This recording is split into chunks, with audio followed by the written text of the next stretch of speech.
Your ability to be compassionate with people and to receive compassion from people is proportionate to how separate you feel from them.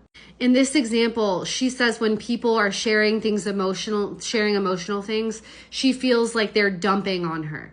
And they may very well be. But her version of this, as describing it as being dumped on, to me, says that she doesn't feel separate from them. She doesn't feel like she can say no.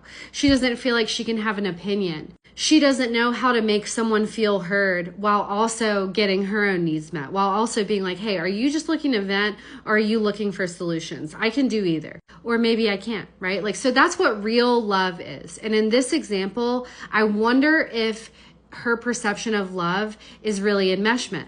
Enmeshment as in we are one. I have to feel what you're feeling. If I'm listening to you, I'm going to feel every single thing you're feeling.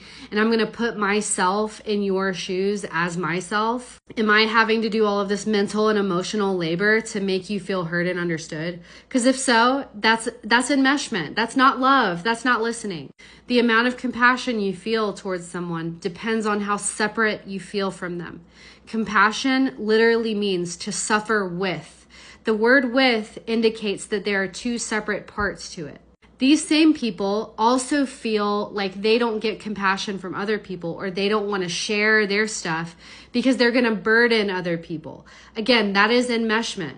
You should be able to tell people what you need, what you're feeling. You should be able to process the situation without fear that it's going to burden them and that they're going to take it on as their own. Because it's not their own. It's yours that you're trying to share with them and ideally get some needs met. Feeling validated, feeling understood. And that person's ability to do that with you is based on their own feelings of separateness from you. Now, yes, there is the other end of the spectrum of people that are totally disengaged, where they're just like, and you can see them dissociating like they're not there.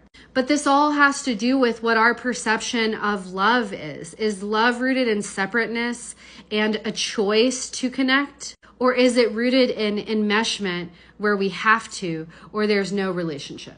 So to answer this question, when you feel like someone's dumping on you, can you notice, one, your emotional experience, like, oh, I'm exhausted today. I don't have space for this today. Can you, one, notice it? Can you, two, name it? And then three, can you advocate for what you need? Which may be just clarification sometimes. Do you need to vent or do you need advice?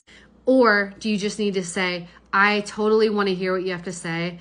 Let me get back to you on a better time. Change is going to be weird for people, but it's necessary.